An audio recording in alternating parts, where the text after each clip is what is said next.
Angeke size siphume kule ngcindezi esingaphansi kwayo singakali-understand usiko, singakayi-understand ukubaluleka kosiko. Ngoba uma ngabe singali-understand usiko, ngeke size sibone mangabe sesiphila ngosiko lomunye umuntu, sesipractice usiko lomunye umuntu, sesilahlile olwethu usiko. Yabona thina sesilahlile olwethu usiko, siphila ngosiko lobani labelungu. And ngeke size sibahlule, sisaphila ngosiko labelungu ngeke size sibahlule. Angeke size senze usiko lwabo futhi sil-understand usiko lwabo kangcono kunabo. Usiko uyi-identify kanjani ukuthi-ke uphila ngosiko lwakho noma usaphila ngosiko lomunye umuntu noma usuphila ngosiko lwendiya noma ngesiko lomlungu? Usiko li-influence ukuthi liqhamukaphi. Thina sinalo usiko lwey'moto, asinalo isiko lemali, asinalo usiko ley'mpahla, asinalo usiko lokuvuka semsebenzini, akusilo usiko lethu lelo. Asinalo usiko lokuhlonipha imali more than ukuhlonipha umuntu, akusilo usiko lethu lelo. But siyakwenza khona manje, sihlonipha abantu abanemali, sihlonipha iy'moto zabantu, sihlonipha iy'ndawo zabantu nanokuthi bahlala emadorobheni, ukudla kwabo bakuthenga ey'toro, ukudla kwakho ukuthenga e-Woolies, more than ukuhlonipha lo muntu lo oyilimelayo, oyitshalelayo ukudla kwakhe. So uyabona ukuthi-ke sesilahle kanjani usiko lwethu, and yini into esihlulayo ukuthi sibuyise okungokwethu, ngoba manje silahle usiko lwethu. Ngeke siqale sibuyise umhlaba singakalibuyisi usiko lwethu. Ngeke siqale sibuyise indlela yokwenza izinto singakali-understand usiko lwethu. Usiko lwethu li-influence ama-values, ama-principles, ama-beliefs ethu esinawo, nokuthi yiziphi izinto esiyibona zibaluleke kakhulu empilweni. So isizathu sokuthi imali besibaluleka kangaka kithi ngoba asisaphili ngosiko lwethu, siphila ngosiko lwabelungu.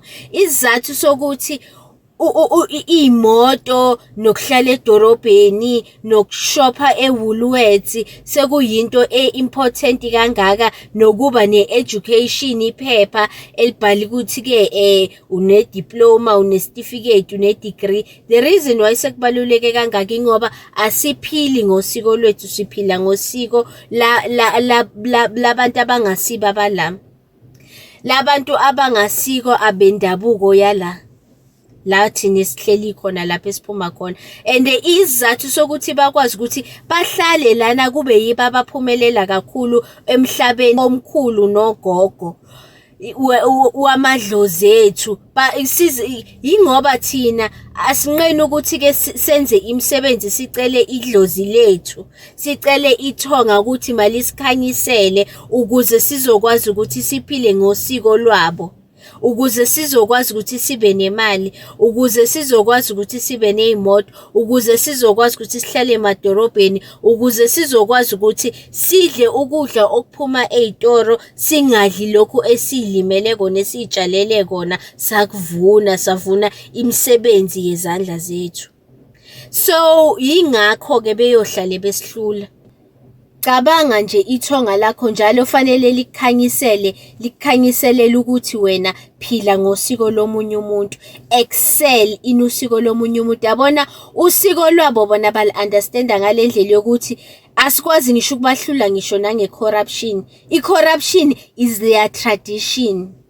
I-tradition yabo i-corruption, that's why kuyibo abayishayayo, yibo abayenza kangcono ukudlula wonke umuntu. Ingcindezi i-tradition yabo, ingakho bona be-so good at ukusicindezela thina. And bona benze sho ukuthi ukuze bezokwazi ukuthi fanele basicindezele kanjani, fanele ba-understande amasiko ethu, because isiko lakho likwenza lo muntu owuye, lishape ama-beliefs akho, lishape into oyikhipha ngomlomo, ulimi lwakho olukhulumayo, ulimi lakini enilikhuluma ekhaya kini. So bona benze sure ukuthi bayas-understand our way of life, ama-beliefs ethu, ama-values ethu, bese bakhanda i-system as per ama-traditions abo okucindezela, babone ukuthi bangasicindezela kanjani ukusebenzisa usiko lwethu, until si-understand ukuthi lezinto lezi akusizo usiko lwethu, siyeke ukuloku sifune izinto ezingasikho lokhu thina esakunikezwa uNkulunkulu. Ngeke seke ukuthi-ke basicindezele thina sothi masithi siyazama uku-excela in their traditions, siboshwe. Ukubona ukuthi umuntu omnyama uboshwe kanjani, aboshelwe i-corruption, aboshelwe i-fraud ungidlula bona, ingoba bona usiko lwabo, i-tradition yabo, thina kusiye yethu. So it's easy for bona ukuthi bona bagethe away with ukwenza i-tradition yabo kunokuthi thina sigethe away with ukuyenza i-tradition yabo. Bona bayi-understanda kangcono kabi kunathi. So until size sikufunde lokho, siyohlale siboshwa, siyohlale sicindezelekile, until sibuyele njengoba kuhlale kuthiwa fanele sibuyele emasisweni. Singakabuyeli nje kulokho kwethu senza wethu amasiko, siyohlale sicabanga ukuthi isithembu usiko lwethu. Iy'ngane ey'ningi usiko lwethu, kodwa singaboni ukuthi-ke uNkulunkulu thina wasinikeza usiko lomhlaba, wasinikeza usiko lomhlaba o-rich wokuthi sikwazi ukuthi-ke siy'tshalele, wasinikeza iy'hlahla zokuthi singalambi, ney'lwane zokuthi sikwazi ukuthi sisebenzisane nazo. Kodwa ngoba thina sesacabanga ukuthi usiko lwethu yimali, iy'thembu, ugrosa, ukuba ney'moto ey'ningi ejardini, ukuhlala emadorobheni, ingakho siyohlale sidukile as indlu emnyama. Mina ngibona kanjalo.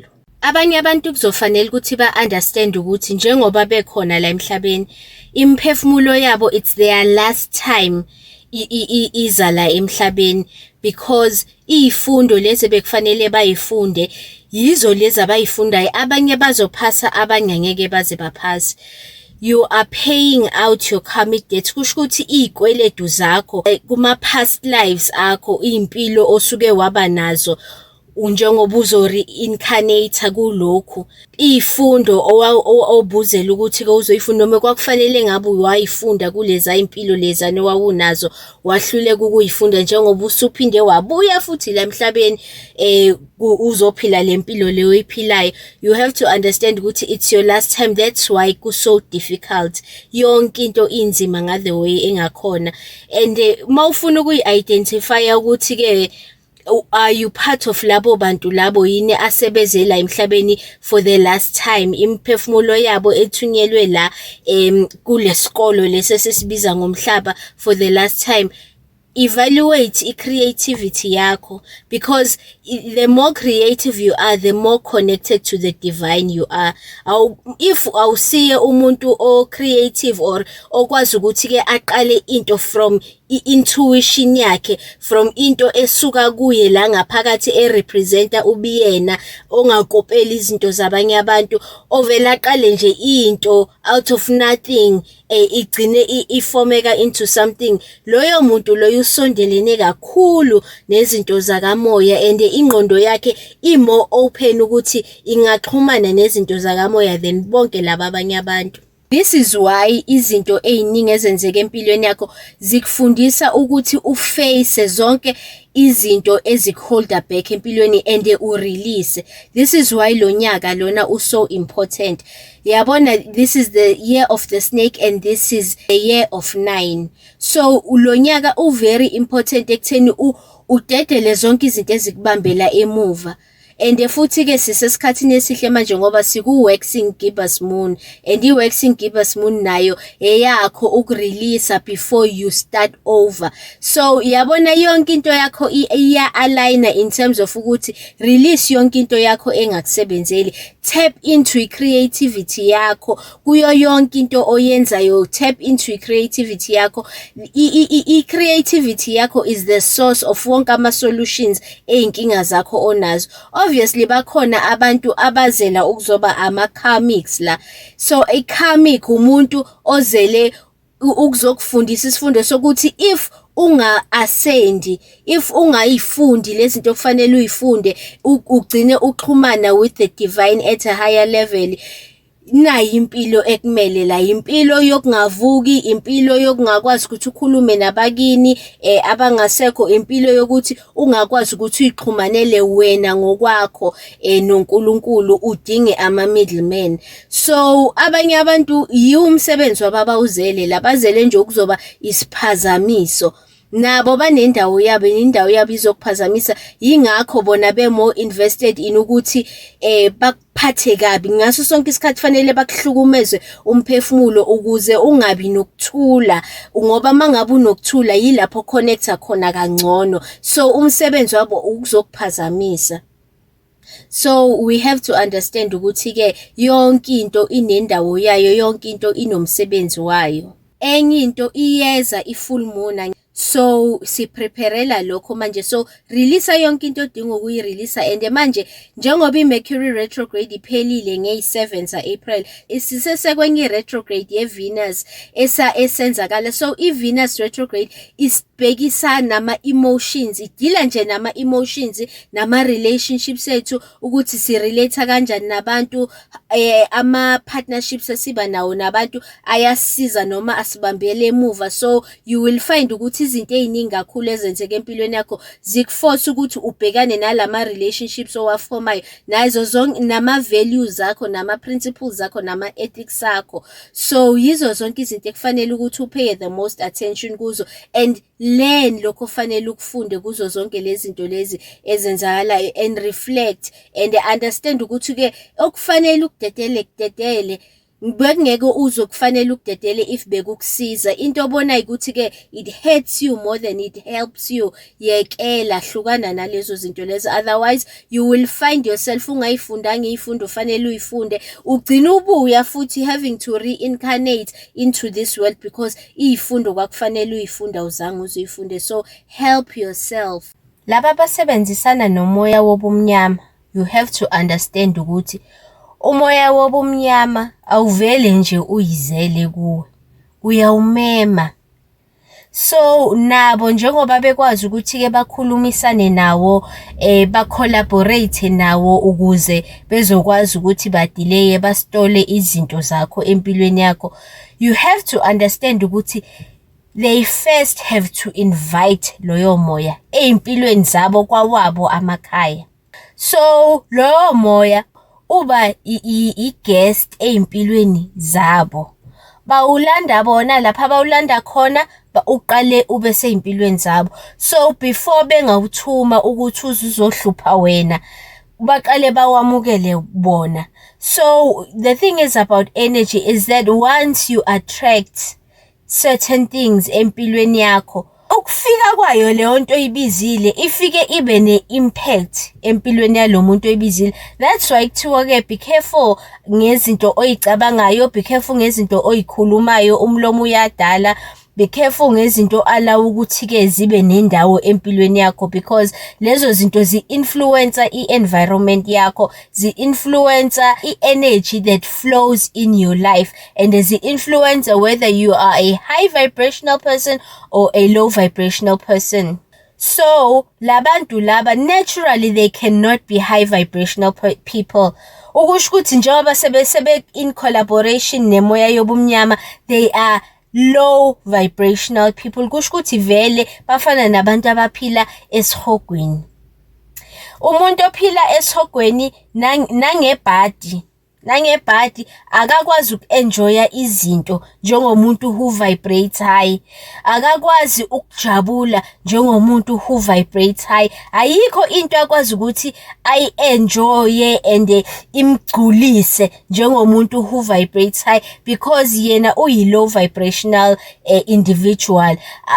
Ubengeke azakwazi ukuthi-ke abe nama-demonic attachments while ela, because ama-demonic attachments cannot rise to any level. they are incapable of that. That's why when you have to go low in order to ukuthi ke ube nalawo ma-attachments. So naturally uphila lapha phansi, uba nje umuntu who is low in spirit, low in energy, low in izinto nje ezi-positive for wena ziba very very very low. So you have to understand ukuthi ke nawe the minute ubona ama-demonic attachments ekwazi ukuthi ke ay-attach kuwe, it's because kusho ukuthi nawe usuke usu-low in vibration. You are participating in izinto ezikulowarisha your vibration. You are participating in utshwala, you are participating in anything ekudunga ingqondo.